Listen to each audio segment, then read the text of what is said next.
Although Calypso has long been a staple on St. Lucia's cultural platform, it has recently faced significant challenges, including declining popularity and perceived quality compared to previous eras, despite efforts by practitioners to keep it relevant. National Schools Calypso Competition Coordinator Jason Joseph noted that among youth, Calypso continues to resonate, even as interest in the soca genre grows.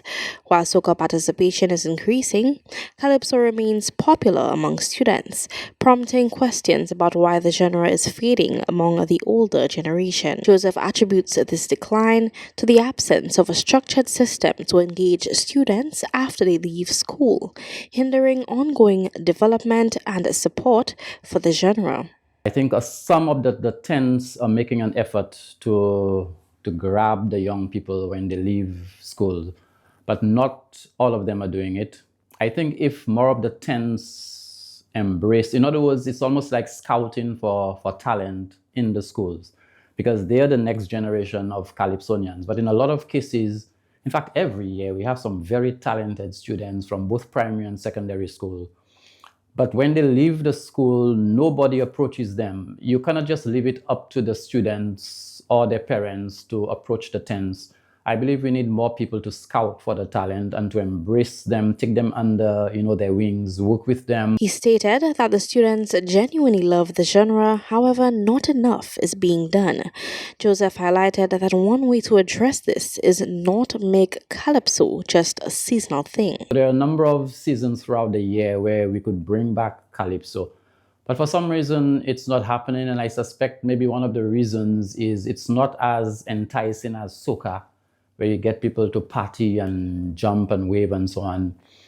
But I still think that there is scope for it, and it is something that we could probably explore some more. I think the steel band fraternity suffered from it at one point in time, but now you could hear steel band perhaps throughout the year, even if it's at the hotels or when there is some major function. So I think the Calypso fraternity could perhaps look into that and not just wait for competition. Joseph highlighted that although Calypso carries much importance of the nation's societal issues, it is solely based on competition, which is also a setback for its growth.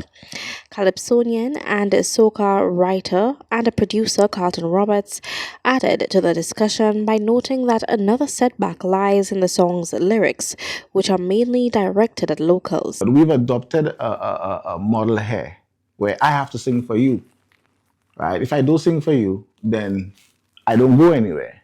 So we have to sing for our locals.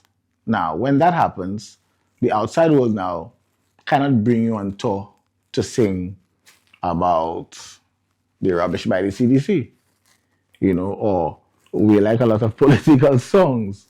Okay? Now, that's where I find that we have the switch. He suggested Calypsonians broaden their content by addressing international issues, as many local problems are shared worldwide. So we need to source out those topics and put them into song. So that way now, when an English person hears the song, oh wow, listen, the songs that really resonate are the songs that are most factual and the closest to your emotion and the closest to your heart. So if something happens and you can relate to it, you're gonna love and appreciate that song, right? That's why things like love songs sell so much, because everybody goes for a heartbreak, everybody goes for a group where everybody, right, we can feel it. He reiterated that these artists need to stop making music for only St. Lucia, as they continue to confine themselves and restrict the growth and reach of their music. Keela Edwin, NBC Prime.